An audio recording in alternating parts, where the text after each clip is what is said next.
Hello, everybody. Thank you for coming and joining me. I see that the chat is already quite lively. Our guest is here, Sara Lovecraft. So excited to have her on. A couple of quick reminders, things, and I'll probably cover this at the end if there's time as well. We're having the live sale on Wednesday. It's all gemstones ranging from $4 a strand to I think the most expensive is AAA rhodochrosite. That's $150, but that's the only one that's 3 digits. I promise. But if you need to get stocked up for your fall and Christmas craft fairs, this would be the sale to do it because you got a little bit of everything. So we're going to have a lot of fun. I'm going to put up a preview video tomorrow and we'll get to it. But tonight we're here to talk to Miss Sara. So I am going to bring her on. Hello, my dear. Hi. Hey, everybody. I'm so excited that you're here. You were one of my first big name people that I reached out and talked to, and we have always just had that rapport, whether it be in the chat or privately on Messenger or whatever else. And so I was really excited that you were up for and willing to do this with me because I think you have a lot you can share. Let's see. We have Carol Ann here. We have Chris and Leanna, Dana, Hello. Penny, Pauline, Kimberly Hayes, Brandy. My Beaded Bliss is Kimberly. Gumnut Jewelry. If you don't know her, you need to know her. She is my Australian Wanda. Everybody She needs a gets, Wanda, so. she gets a little spicy in the comments at times, but she's amazing. She designs the most beautiful links. She typically releases one a week, like a brand new link that are absolutely stunning. So she's amazing. We have Barbara and Dawn, Patricia, Donna, Dana, Rosanna, Jenny, Maisha's here. Patricia Lynn, that's one of yours. Cindy West, Jenny. You guys, I'm so excited everybody's here. This is going to be so much fun. Yes. So, just a little bit about what we're going to do tonight for those who are not a regular viewer. We're just going to go through and I'm going to ask Sara about her jewelry journey because I feel that the best thing to learn more about what you're doing is to talk to other people who are doing it. So, when did you start making jewelry? So I've actually been kind of into jewelry forever since I was very, very small. So I grew up in a very artistic household. So I always had art influences on both sides, both on my dad's side and on my mom's side. My dad was a writer. My mom was a painter, but she dabbled in seed bead jewelry that she actually learned from my grandmother on my dad's side. So her mother-in-law. And so that was kind of like my first, when I was very, very small, that was some of my first introductions to jewelry was through Native American seed beading, very traditional seed bead type stuff. And I didn't really appreciate it much when I was a kid. Obviously, I was too little to care, but I had been exposed to it quite a bit. And I can remember sitting at the table, and watching my mom bead, and I would go through her bead boxes and play with all of her stuff. So I had been around it for a very, very long time, but it was probably high school was when I really kind of got into it the most because hemp jewelry was huge back then. It was like me and all of my friends hemp jewelry, and we always had like really cool glass pieces that were in the hemp. But the problem was is that nobody could afford to buy the really cool pieces, and I was not allowed to work because my parents were like really into me making good grades, so I wasn't allowed to have an after school job. So I learned how to macrame. And so I would macrame jewelry, I would make hemp jewelry, and I would sell it to my friends. And then I would use the money for gas money to get wherever I needed to go. So that was really kind of where the passion kind of grew was in high school. And it was like my first little step into entrepreneurship and into jewelry making. So it's just kind of grown from there. Yeah. See, I was born in 1980. I believe we're around the same age, right? Pretty close. Yeah. So I always wanted to do all of that, and I wasn't really, so I got it in little drips and drabbles when I was little through church. Yeah. I had a youth leader that was very big into making sure we knew how to sew, we knew how to make our own money, all of that kind of stuff, which I very much appreciated. Given the time that I was growing up in, we were just like transitioning, at the end of the transition when like us girls really started to roar. So, if you know what I mean. But yeah, so it's been fun. So when you were done with school, where did you go to college? So I actually I went to cosmetology school first, and made it through most of cosmetology school. My dream was actually not jewelry related. And I have worn many, many hats in my lifetime.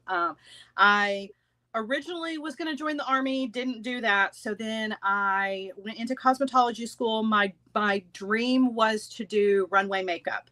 That was the goal. Was I wanted to do makeup behind the scenes for runway models. So I didn't make it all the way through cosmetology school, though. I was very, very bored. It just wasn't, I already knew all the things that I needed. I had already been like cutting my hair and, dyeing it myself and doing all the things already. So I was very, very bored with that. So I stopped doing that.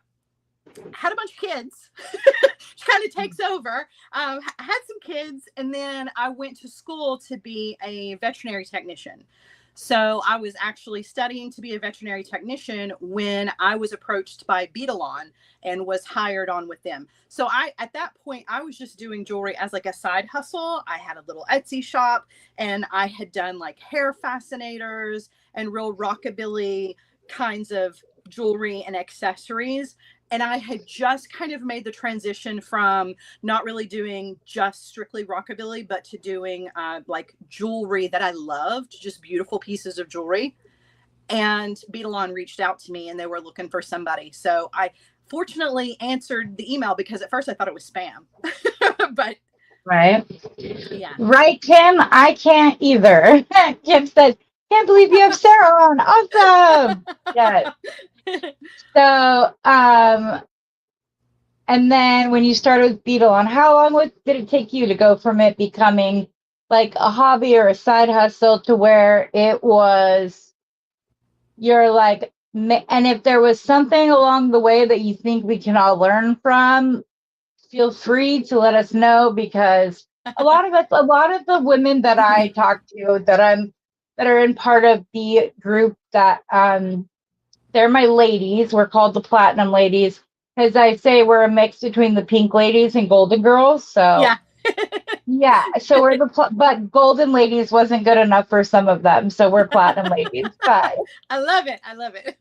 yes. And so a lot of them hadn't even, like, when I first was getting to know them, a lot of people in their life didn't even know they made jewelry. Yeah. A lot of them did not want to share a post of their jewelry. So I started out by putting up posts like, this is the first time I've updated my picture on Facebook. If you're not ready to do it yet, can you please do so in the comments so that we can put a face to the name, kind of thing. And that was a huge post that got so many posts and comments and everything else. And so then my next one was, okay, if you're not ready to put up a post of your jewelry all by yourself, please do so in the comments here. So then, and there are ladies, I've gotten calls at 9:30 at night when they're like, I just sold my first custom order. And I'm like, that is so awesome. So That's another reason why I thought that you'd be a good person to come on because, oh, thank you, Kim. I love me some Kim Evans. She's the best. And her and my husband like to go back and forth in the comments of my lives. Pretty funny. But yeah, so so if there's anything that you can share, obviously we'd love to hear. Well, so for me, it's been it's been an interesting journey for sure. Like I said, when I very first got contacted by Beadalon, I wasn't looking for full time. Obviously, I was in school to do something completely different. And I got thrown into it very, very quickly from that point. As soon as I had answered that email, it was less than a week. I was on a plane on the way to Philadelphia and I was at the Beadalon warehouse. So it happened very, very quickly. And it doesn't always happen like that for everybody else. So I don't want anybody to think for that like my story is what you can expect, because the truth is that it was just kind of, it was happenstance. Yes, it was very strange the way that it worked out, but it was like I was on the wrong path and quickly was directed and very quickly stopped school because that became full time, like just like that. But that's not how it happens with everybody else. And if it happens that way for you, great. But if not, you're going to do a lot of hard work. You're going to pay your dues. You're going to get kicked a whole lot. Even though I got into it very quickly, I realized right away that I was a very small fish in a huge pond, and that I needed to do some real soul searching to kind of figure out what was going to set me apart from everybody else. So for the first couple of years being in the actual industry, I really just kind of was feeling things out, figuring out who was who and what were they known for and where did I fit in, what was my lane going to be. And then even when I kind of discovered what my rhythm and my lane was going to be, I still had lots and lots of hard knocks. It is not an easy industry to get into. And once you get there, it is very cutthroat. It's very, very difficult to get anywhere in. And I think that a lot of people get discouraged by that because they think, oh, it's just, I just make a couple of friends and it's going to be easy because I'm a great jewelry designer. But the truth is that you can be an incredible jewelry designer, but you are in a pond where there are thousands of amazing jewelry designers. So it's more about setting yourself apart. And for me, I think the biggest thing that people know about me and how they know me is that I am real, like 100%. I don't put on airs. I don't pretend to know everything. I will be the first to tell you that I have made some huge mistakes in my journey and in jewelry making. Like, I don't do everything perfect. I never will. And I will never claim to be perfect. Being very authentic has gotten me way further than being the most incredible jewelry maker in the world. I mean, there's always going to be somebody better than you. There is. That's just the truth. So being authentic and being real and showing up and having good boundaries and knowing your self-worth has made all the difference in the world. So that's probably my biggest thing to tell everybody is go slow. Don't think that anything is going to happen overnight, and along your journey, just know that, like, stay true to who you are, because we're not celebrities. We're just jewelry makers. We're just people at the end of the day, and if you lose sight of that and you start to think that you're something that you're not, it can be taken away just like that. So I would say just stay true to who you are, and people will come to you that way. Yeah, I like to say that I'm allergic to bullshit, and if somebody requires an EpiPen, they're I know I fell hard. I built up a community with somebody else, and then all of a sudden I was getting a bunch of hate and whatever else, and instead of taking my group and going on, I left that group and I started my own because I have a Beading Besties group, and it does not belong to any one person, any one channel. It's for the community. We have a team of an admin team, but other than approving new members, it's self-moderated, completely self-moderated. And my thing is that there's a group chat already set up for each state.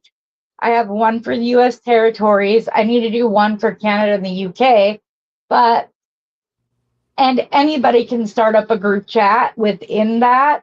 And it's just there for a lot of us in the jewelry thing deal with a lot of disabilities, as I know that Yep. you know, both Yep. of your team members do as well.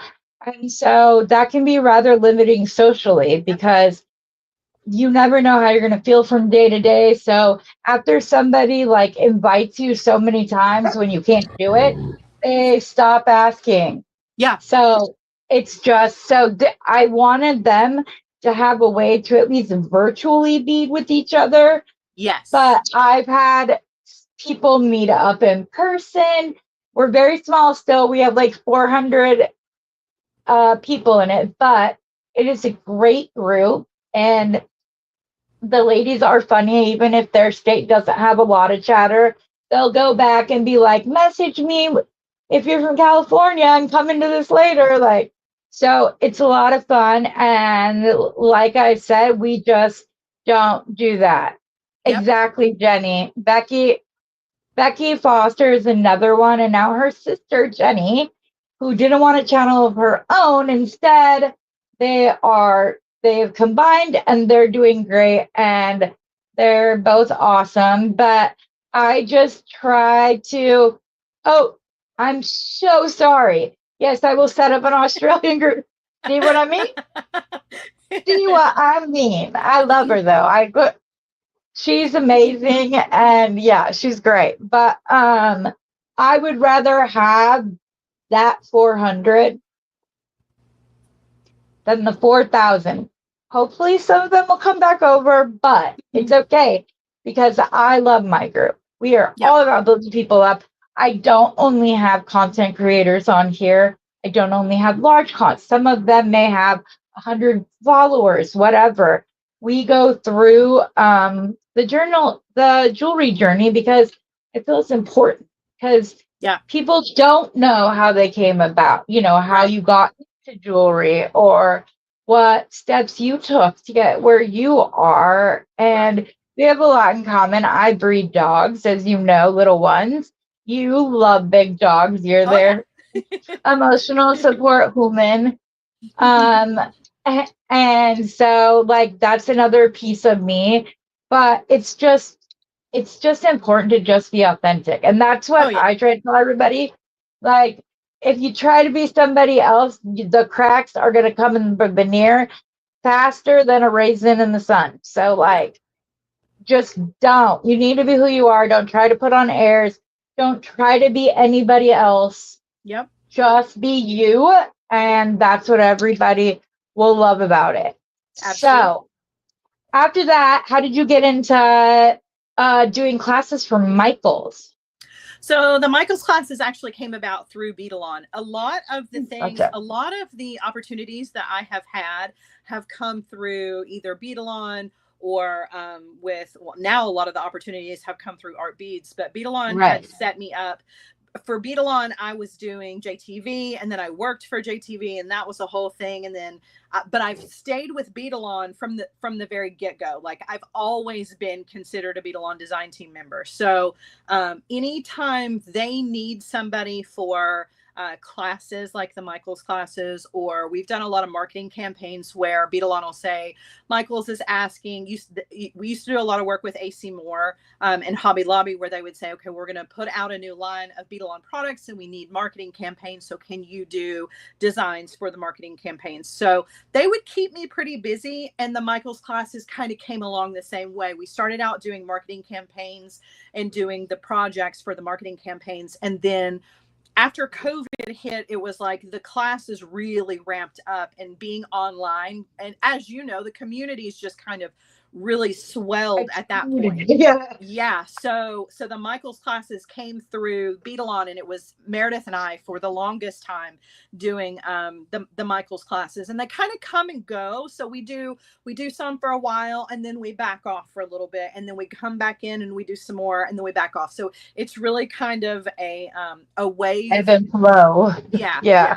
And so right now we're kind of on and off, but I'm sure that, by the turn of the year, we'll be back at it again. It just kind of, it's whatever the need is, really. Yeah, and I've completely like there are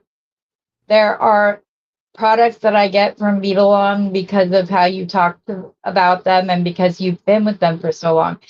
And Bargain Bead Box because you've been with them so long. And Yeah.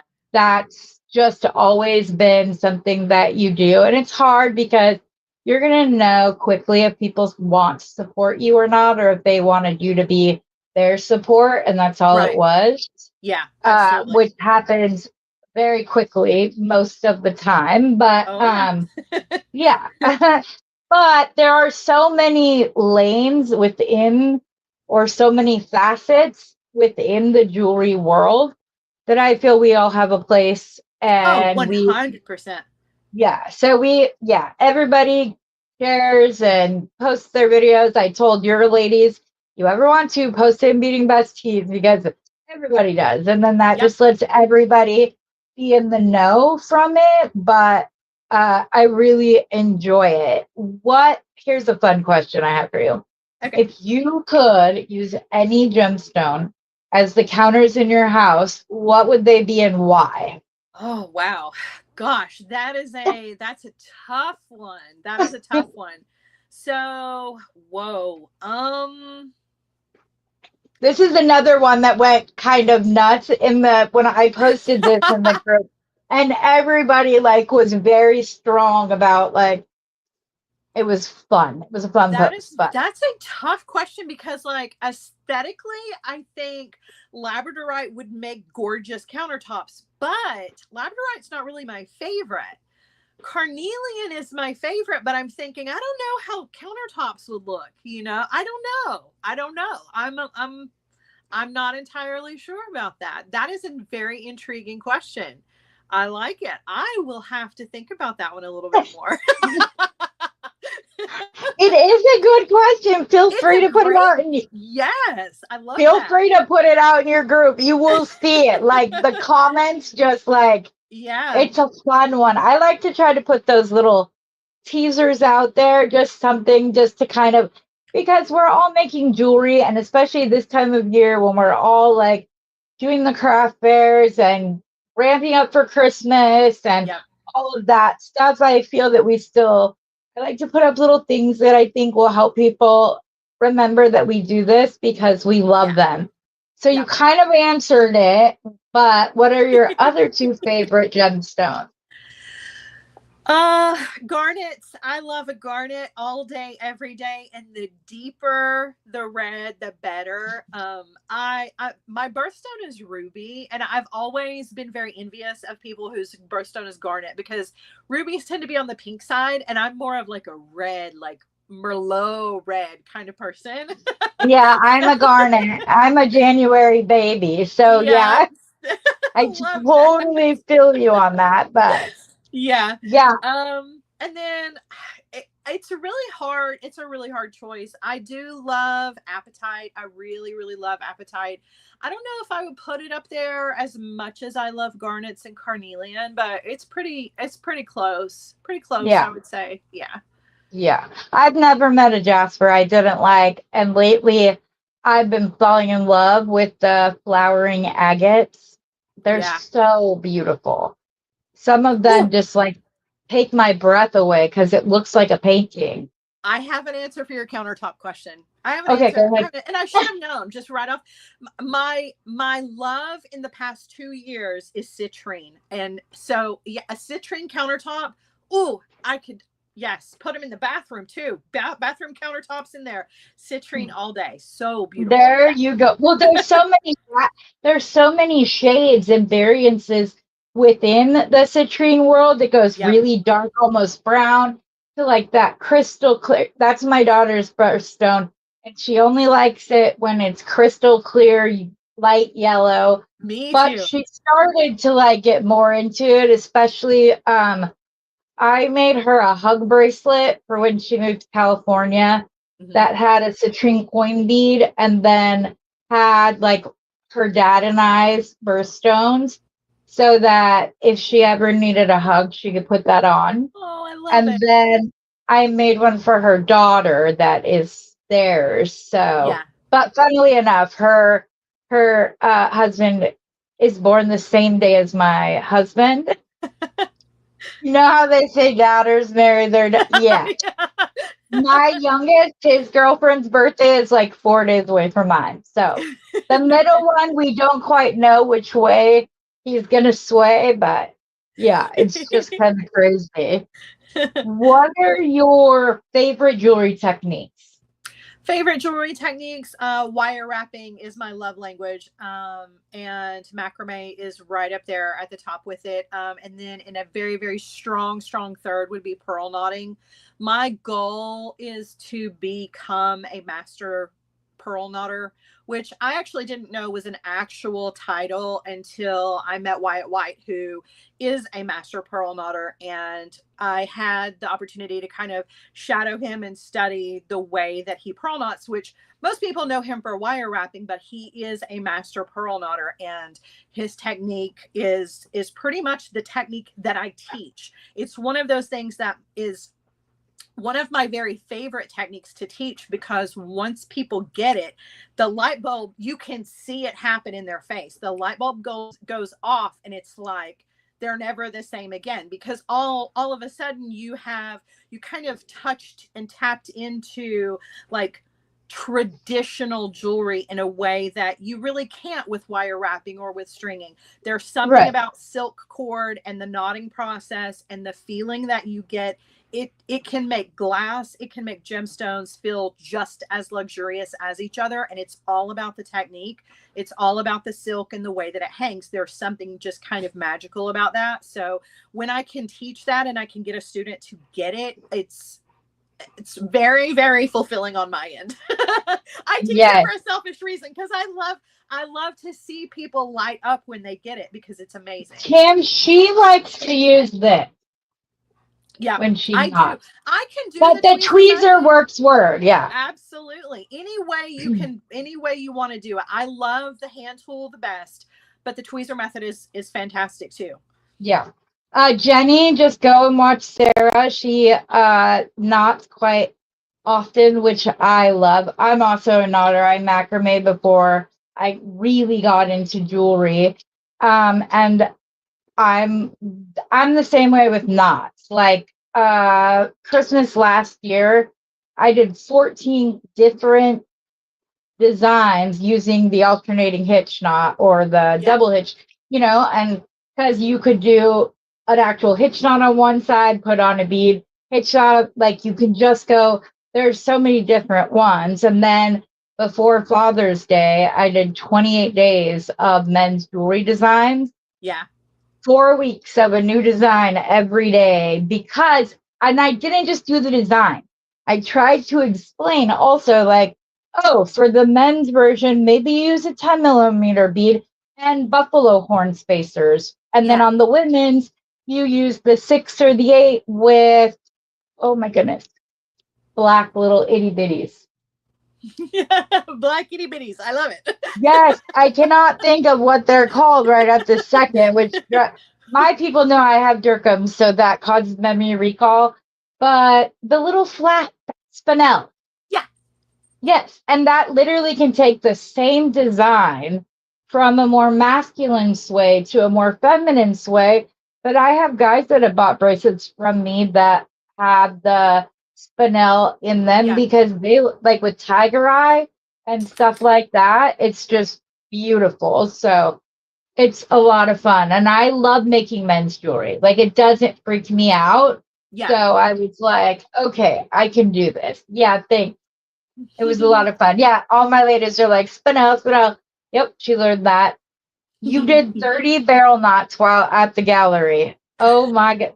I teach the barrel knots, and there's a few people that tried to do barrel knots for years and Yeah. just could not get it, could not get it. And that's like you. I will never say that I'm the best. I will never say my way is the Bible. Like, no. In fact, I tell everybody go and watch at least 3 other creators, watch Yeah. their technique, because everybody not only teaches differently, but they learn differently. So there's going to be that person that you just like all of a sudden the light bulb goes on Yep. and you're like, oh my gosh, yes, I got this now. I can do it and everything else. And a lot of people didn't know that you could do 2 wrap barrel knots or 4 wrap. Like you can do as many as you can. Aw, thank you, Caroline. Yes, Kelly's was good too. You're absolutely right, Kim. I actually use her method, but I just show it on both tools. But yeah, I'm learning more about wire wrapping. Linda is great because her and Samantha Latimer are amazing wire wrappers and link creators and just like salt of the earth people. And so they kind of like are like you and I, just like I did a design the other day showing a crocheted to go around a cabochon, and just at the very end, all of a sudden it popped out, and I was like, "Yep, yep." That was my version of you setting a piece on fire. Yep. It happens to us all, like, Yep. and I don't edit, so that leads into with my memory recall, I couldn't learn to edit. It would be way too much for my brain. I have to do something over and over and over and over again. And then I still have to go back and watch it again.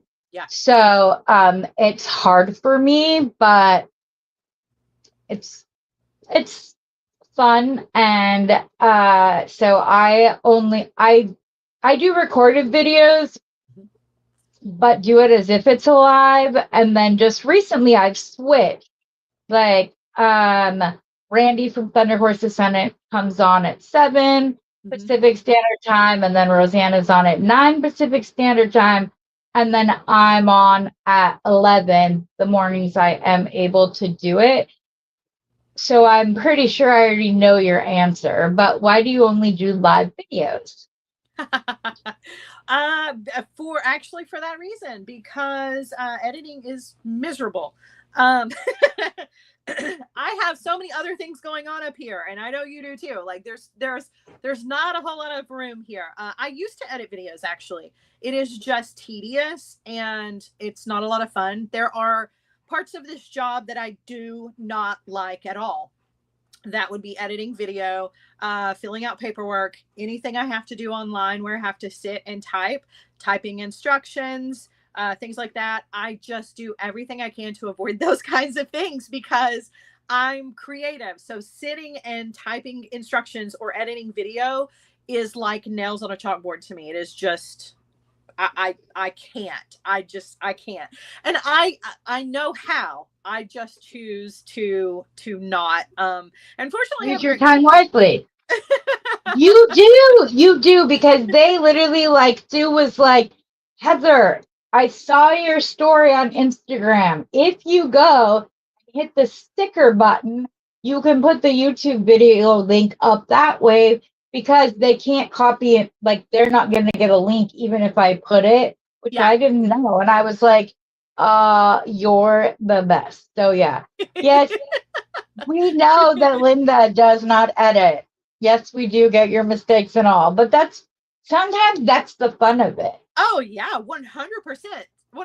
And My Patreon videos, I do pre-record those, but I don't edit those because that's where all the happy accidents are. That's where you get to be really real. And I do plan to build more onto my YouTube channel where I do some pre-recorded videos, but I probably won't be editing out the mistakes because that's where the magic happens. That's what connects me to you. You don't look at me like I'm some sort of celebrity. It's like hanging out with a friend and beading together.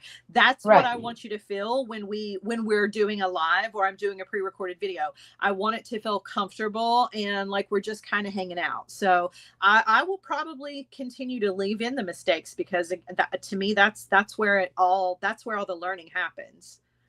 Yeah, I was gonna say I learn more from people's mistakes sometimes than I do watching them succeed 50 times. Like Exactly. it's the one time. And yes, Stu, it was you, and you were amazing.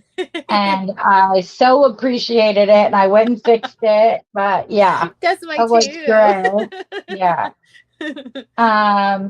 Yes, exactly. I shouldn't see my video to premiere. Oh yeah, don't stick your videos to premiere because then everybody thinks you're there. You're gonna type out in the comments, and then when you're not, they're like, "Wait, what?" Yeah, I figure if I'm going to do any kind of live anything with the video, I'd rather be on the screen instead of just in the comments. But Yeah. that's just me. It's like who I am. And like I said, a lot of the time you can tell which things are good based on other people's loyalty of them. Yeah. Like if they stick with it year after year after year after year, no matter what else is happening in their life, like you going to art beads or this or that, you stuck with bargain bead box, you stuck with Beadalon, you did all of those things, which is amazing. But let me see. What else did I have? Oh, if you could do any other profession, what would it be and why? Ooh, I like that question too. So I quite often think about what my life would have been like had I, when I was in high school, I had two options. Well, actually, I had three.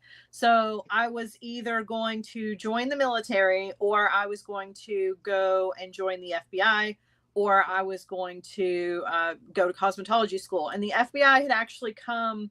I had while I was in high school, I did ROTC and I was on the rifle team and I was scary good. And I very often do not brag about myself. I'm just not, but I was scary Yeah. good. So good that the FBI recruiters had come to my house and had spoken to my parents, and they were like, "We will pay for her to go to college. We want her. We would love to train her as a sniper. We would love to train her to be part of the FBI."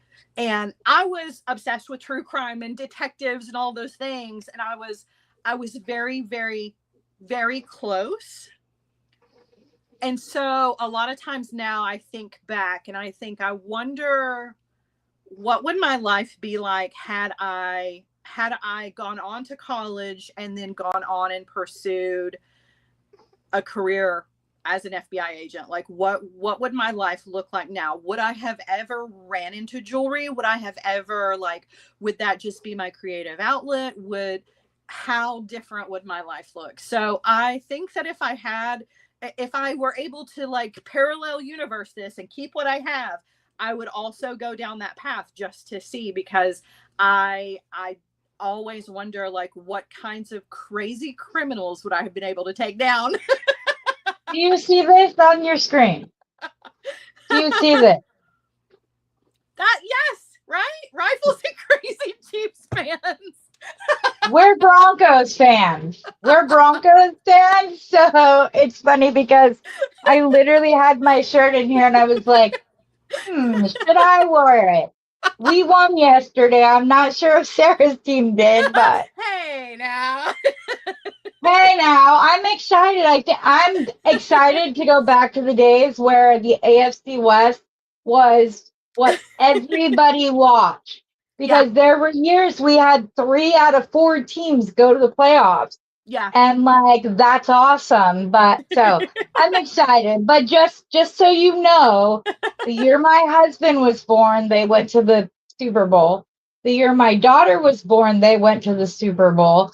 And my grandbaby was just born this year. So it could be a Super Bowl year for you. Could be. Exactly. So yeah. We're hoping that cosmic lineup just stays in place, but yeah. Beaded bullets, Caroline. Beaded bullets. Caroline, you know the funniest thing is that the handmade metal beads from Ethiopia that I've sold, those are from artillery fires. Yep. They It's have shell a lot of casings. exactly. It's just that's what they did. Just like me, I like to say that I use jewelry focused on something other than the pain that I'm in on a daily basis. So Yeah. I like to say that I turn my pain into beauty, and or like I have a hashtag beating myself better, Yeah. stuff like that, because this is therapy for us. Oh yeah. And so I liked, basically that's what they're doing as well. They're turning something ugly that most of us never want to Yep. see, Exactly. and they're turning it into something that gives their family a fighting chance. Yeah. So it's great, and I love to support that as much as I can.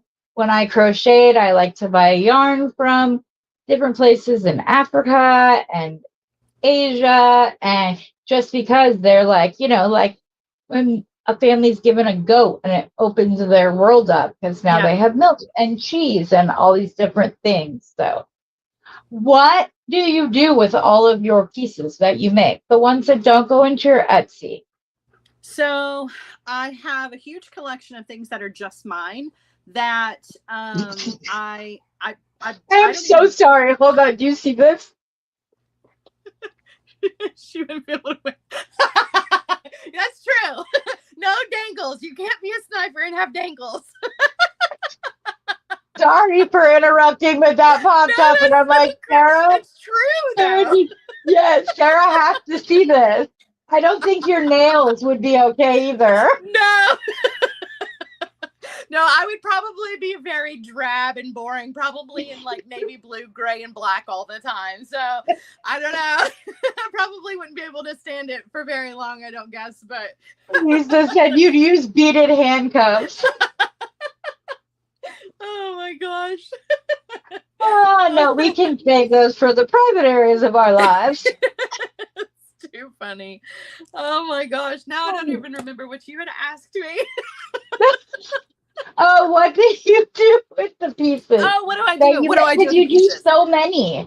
Yeah. You do like 12 in 1 week. I think I added it up 1 week, and it's like 12 or 13. And I know that sometimes there are projects that may be recycled where you change up a bead, or Becky has done videos where she uses the same pattern and they look completely different. Yeah. Yeah. Oh, you So have what would to, you do with because your? it's hard to keep coming up with ideas. But yeah. Oh So yeah. the finished pieces that I have a couple of different things that I do with them. I have a lot of pieces that are just mine that I keep, that I like. I'm looking at some of them right now. I display them because I don't wear them. It's really weird. I don't wear a lot of the pieces that I make. I make them because I love the way that they look, not necessarily on me, but just because I just love them. Right. I keep a lot of it. My mother has a huge collection. So my mom has a ton of jewelry. My daughters, of course, have tons of jewelry. And then the rest of it, quite honestly, if it doesn't go into the Etsy shop, it is in a tote, several totes at this point, and they're all in the closet and they just sit there. And sometimes I will bring them out and I'll go through them just to kind of remind myself of where I've been and what I was doing. It's almost like a scrapbook, because you can go back and look and you can remember. I know what was going on in my life at this point. I know what my favorite music was. I know like what show I was watching at that point in time. So every piece to me is like it's part of the journey. So instead of going back and looking at a yearbook, I go back and I look at the pieces, and I can remember so much of my life that way. Yeah, I have a jewelry journal, and I advocate very strongly for that so that people can see their growth on days where they're frustrated. Or, like for me, I use mine to put little notes in. So if I ever do want to go back and make a component or something, I don't have to start from scratch figuring out what gauge, how much, like all of that kind of stuff. And so I'm a big proponent of that, but I like to donate my pieces to domestic violence shelters when they're going, or the Goodwill Job Center, so that they have something that's theirs. Or there's a organization here in Phoenix that helps young ladies get prom dresses, but all of the prom dresses are secondhand. So I like to donate the jewelry because the dresses go back, but the jewelry's theirs. So that's just one thing that I like to do. It's good because I I get a lot of jewelry too. Well, you do when you're like making stuff, but luckily my husband likes to wear the bracelets I buy him like a 12-year-old junior high girl. Pack them up, but I love him for it. Yeah, he's so funny because for the longest time he was like, "Oh yeah, I don't, no, not me." And then what came in this? Ooh, can you make me this out of that and that? And now when we're down at Bernie's Beef, he's like, "Oh no, those are 4 millimeter faceted." Da, da, da, da, da. And I'm like, "Look at you go!" Yep. But I'd never seen him looking so sexy. That's the way I feel about Q too. He's like that. He's very buff and strong and very, but he knows how to wire wrap and he can tell you the difference between a bicone and a briolette all day long. So Yeah. And see, I'm curious. I should have done something in sociology, but instead, I was in HR when I could still work. And so, like, I had to use those skills when doing interviews and whatever else. And now I do that with puppy parents. But I would have loved it. But that's why, like, I went back and when I saw that video, the first time you ever mentioned Q, but you didn't mention him by name. And I texted you and I'm like, was the refrigerator man Q? And you're like, yes, how did you know that? I'm like, I've only ever heard you talk like that when you're talking about him. Them, now, anytime in between, I notice things like that. I'm like, that refrigerator man was cute, most definitely. That's who it was. I just knew instant. You're like, how did you? It's my superpower, I guess. I don't know. Yeah, I like having. Oh, Cindy West is a police officer. She said she's a police officer for many years. She preferred patrol, although she was a detective, but she like patrolled better because she got to be there and like calm situations down. And she's amazing. She helps me out on my live sales because she lives here locally. Mhm. And so we kind of adopted her. But yeah, you could bedazzle him, Cindy. Have fun with that. Yeah. That would be interesting. But so is if there is any piece of advice that we haven't already discussed, or maybe it has nothing to do with the jewelry part of it, but maybe more, just I know that you have your oh my goodness. Tilted hat? What am I'm saying it Straighten your wrong? crown. Straighten your crown. You have your Yeah. straighten your out crown group, which you have, and I'm a member of it. It's helped me from time to time when I'm going through stuff. But so what would be if there's something like you could tell others to just I don't know, just to I like at one point in time, Linda had a post up and she was like, nobody wears my earrings. You only want. And I said, you have too much negative self talk. Like, brighten up. People want to watch, And she did. And she mentioned me a couple of times. And now we're great friends. I adore her. And it's fun. But if there was like any advice you could give to the women watching, because I believe my husband's probably the only man. So yeah, I mean there are tons of things that I could say, and I feel like I have said quite a lot of those things over the past few years. But I think some of the biggest ones are the things that I think we all deep down kind of know already, and that is that you're always your own worst critic. And a lot of times we get hung up on being good enough or comparing ourselves to someone else or another maker, or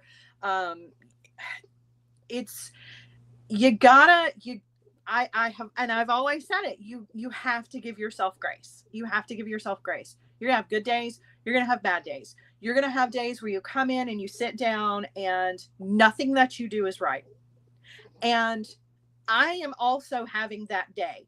Heather is also having that day. Nicole is also having that day, right? We all Right. go through that.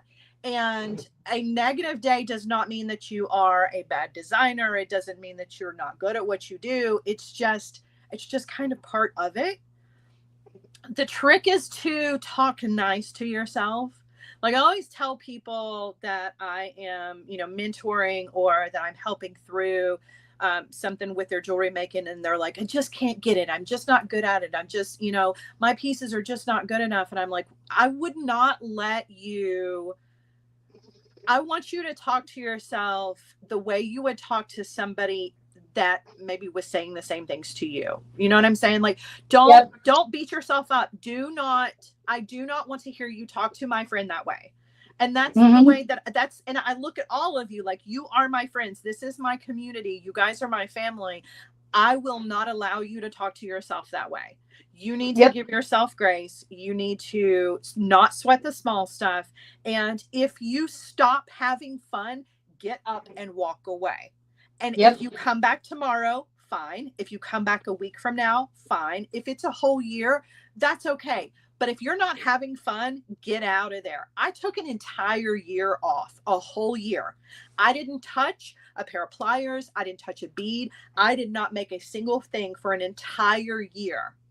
And when I came back, everything was different. Everything was different. Now, I'm not telling everybody if you're having a bad day to go take a year off, but if you're not having fun, don't do it.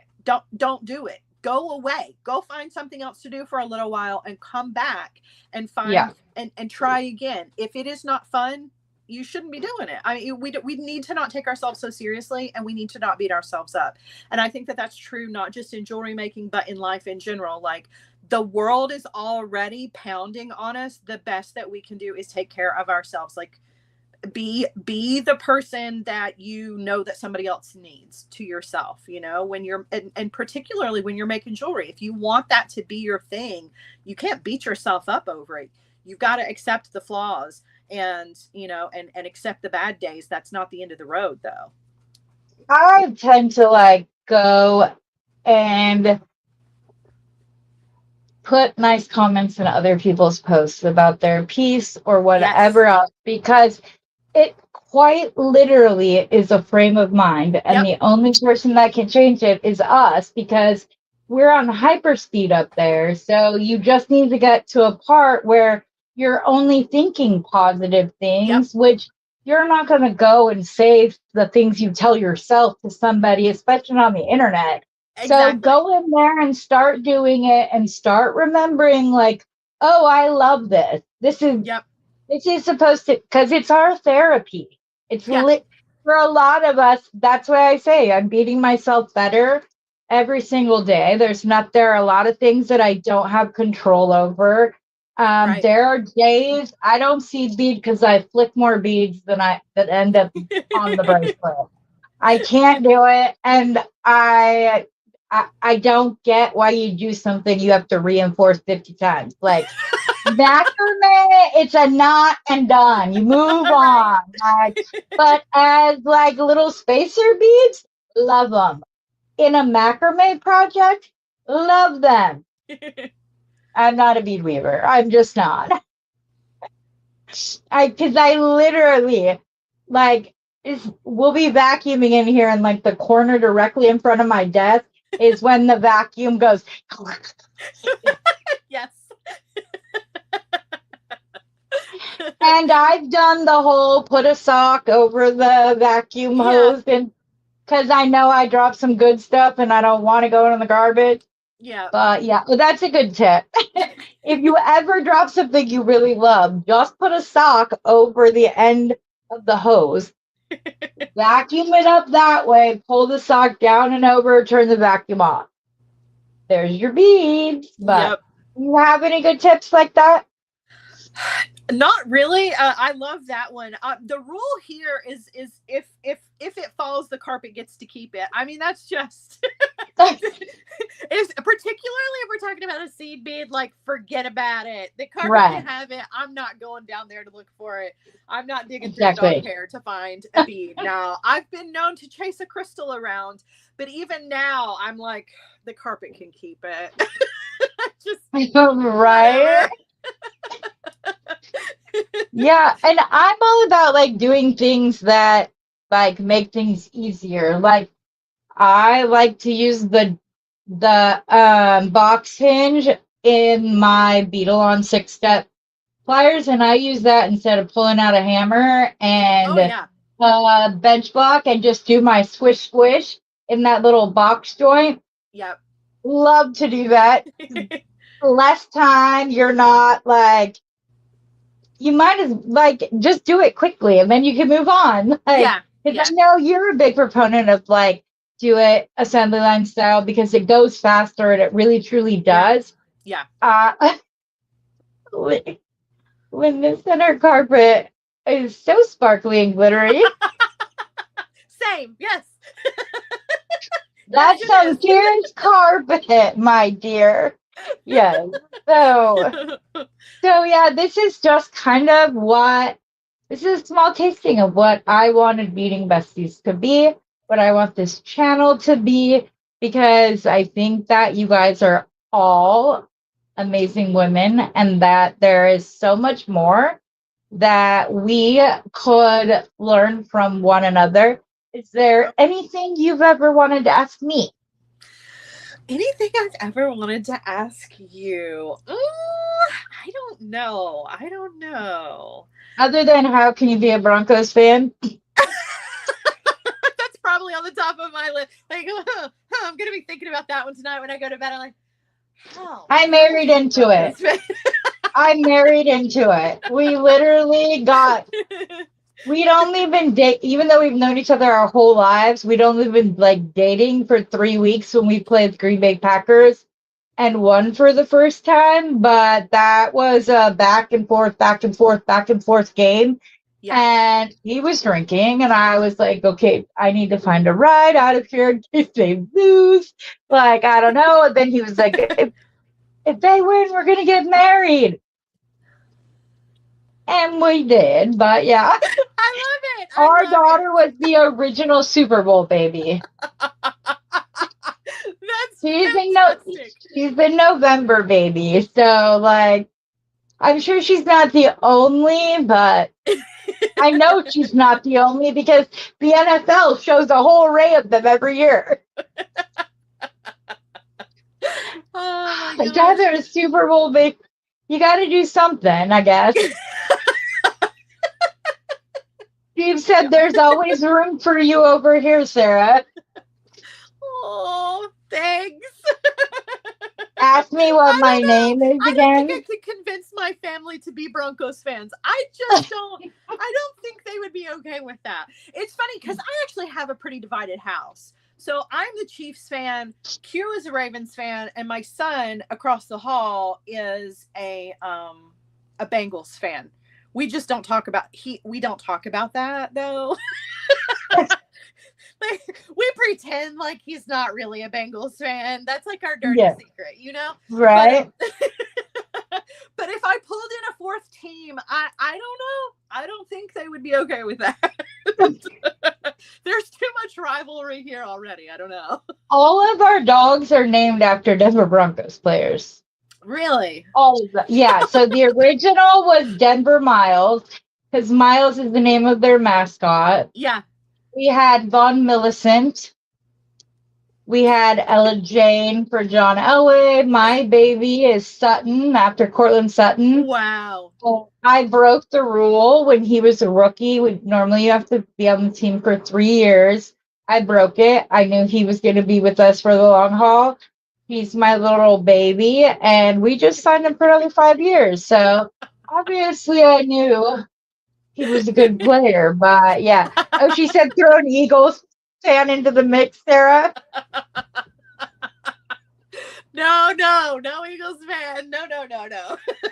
No, my husband, we were watching the game, and somebody called him a bandwagon fan. He literally left me there, drove home and put on a pair of sweats he had from when he was 9 years old and this old like puffer jacket and came back and was like, bandwagon what? And sat there and watched the rest of the game dressed like that. And I'm like, oh my gosh, that's funny. Yeah, I love him. Yeah, he's a character. We love him. Well, I appreciate the offer to be a Broncos fan, but I think I'm gonna have to pass. Well, and I would do the same, so it's all right. We're good. Hey, I will still cheer for the Broncos, especially if they make it to the Super Bowl. I mean, yeah, you know, I will be honest with you. We deserve to take a break from the Super Bowl. Yes, you do. So they can sit down this year, so we can do it. But babe, bring your Broncos bracelet in here. He literally brought me home. He's colorblind, and I love him because he'll go down to pick something up for me, and he will come back with a strand of beads that I don't know what the heck it is. And he brought me home this strand of beads, and they're banded agate, but they're orange and navy blue, like perfectly. He's like, yeah, they're red and black. No, they're not, babe. I love you, but no, they're not.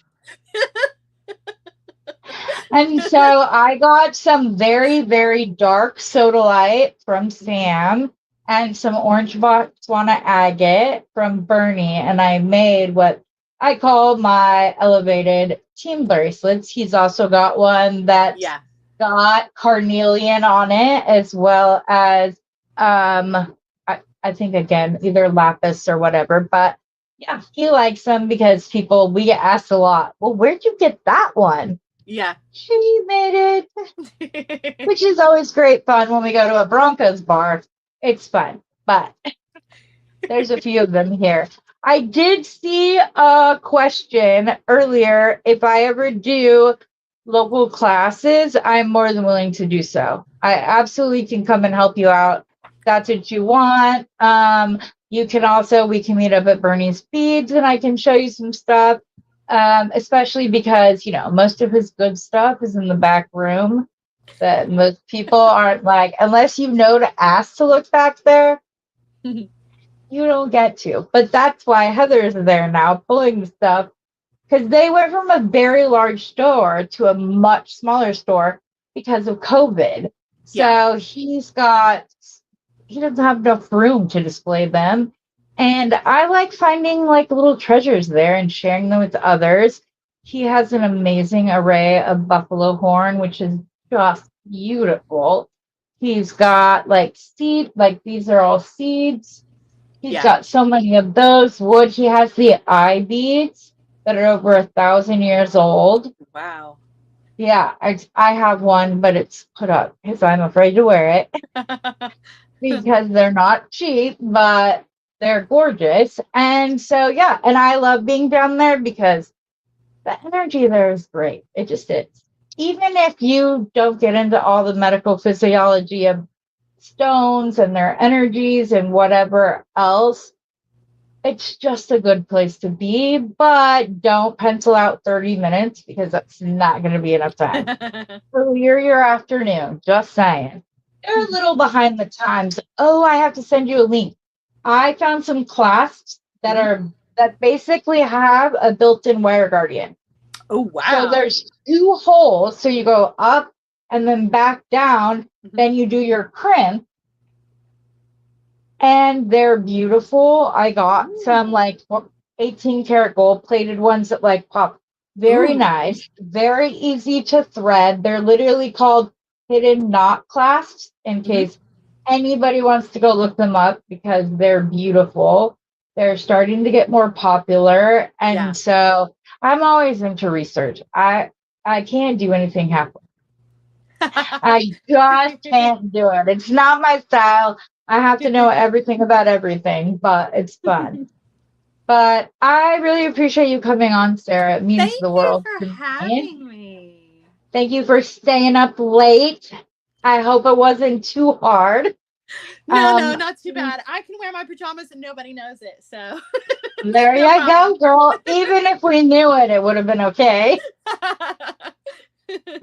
But everybody, I hope you have a great night. Again, I do have the live sale on Wednesday. It's right here on my channel, so you don't have to go far. It's a lot of fun. If there's a strand you want and you don't think you want the whole strand or can't, you can just hit split, because any odd split just ends up at my house, which I'm totally okay with.